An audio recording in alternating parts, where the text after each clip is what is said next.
Saudara-saudari umat beriman yang terkasih dalam Tuhan kita Yesus Kristus, jumpa lagi dalam Renungan Harian MSC Provinsi Indonesia, Sabtu 28 September 2024. Saudara-saudari yang terkasih, Injil yang kita dengarkan hari ini mengisahkan tentang pemberitahuan kedua tentang penderitaan Yesus, yang merupakan kelanjutan atau satu kesatuan dengan teks sebelumnya dalam Lukas 9 ayat 37 sampai 43a, yang mengisahkan tentang Yesus mengusir roh jahat dari seorang anak yang sakit. Di akhir kisah tersebut dikatakan bahwa semua orang takjub akan kebesaran Allah. Saudara-saudari yang terkasih, memang untuk mengimani kebesaran Allah yang bekerja melalui dan dalam mujizat-mujizat akan mudah untuk dipahami, mudah untuk diterima, dan mudah untuk disyukuri. Tetapi untuk melihat dan mengalami kebesaran kasih Allah yang bekerja melalui dan dalam peristiwa-peristiwa yang menyakitkan, penderitaan, mungkin bagi sebagian orang tidaklah mudah. Mungkin akan lebih mudah orang melihat hal-hal itu sebagai bentuk kutukan dari Tuhan.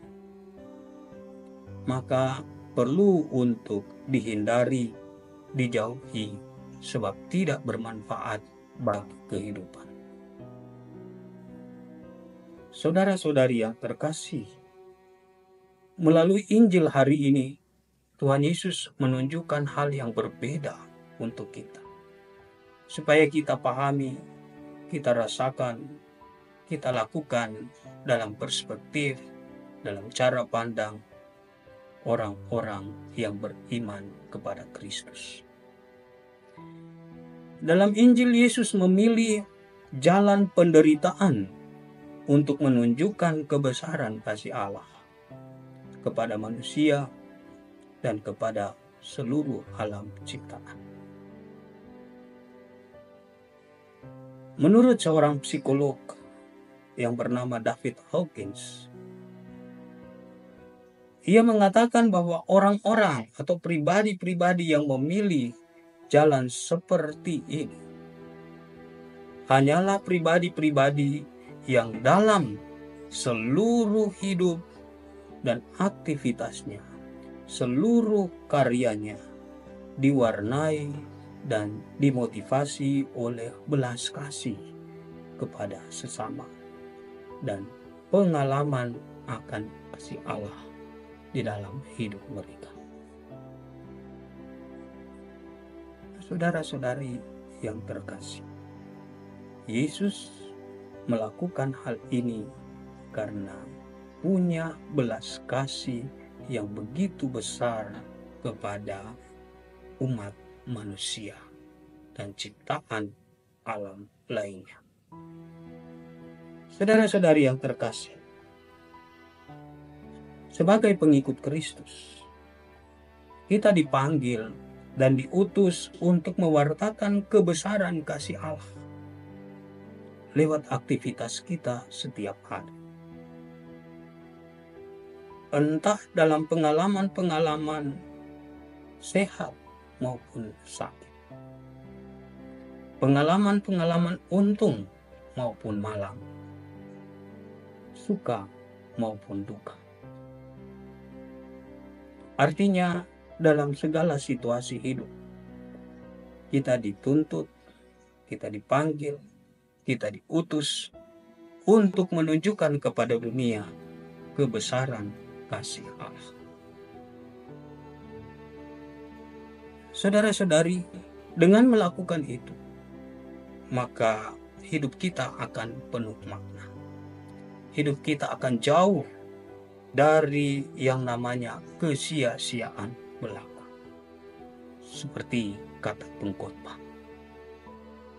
Karena itu hal penting atau hal sederhana yang bisa kita buat supaya kita memiliki hidup bermakna, supaya kita termotivasi oleh belas kasih kepada sesama dan pengalaman kasih akan Allah.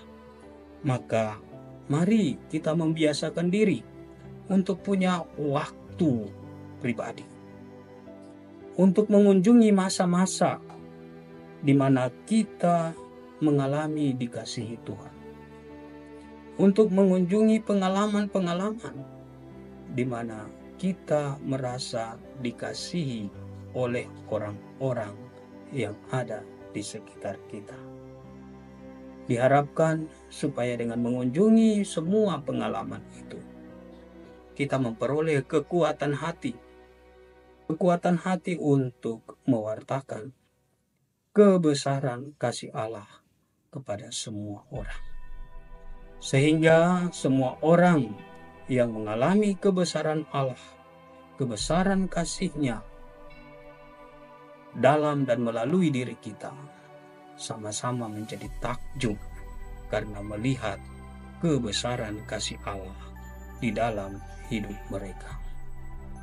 Semoga kita semua menjadi duta-duta cinta kasih yang mewartakan, menunjukkan kebesaran kasih Allah kepada sesama di sekitar kita. Tuhan memberkati.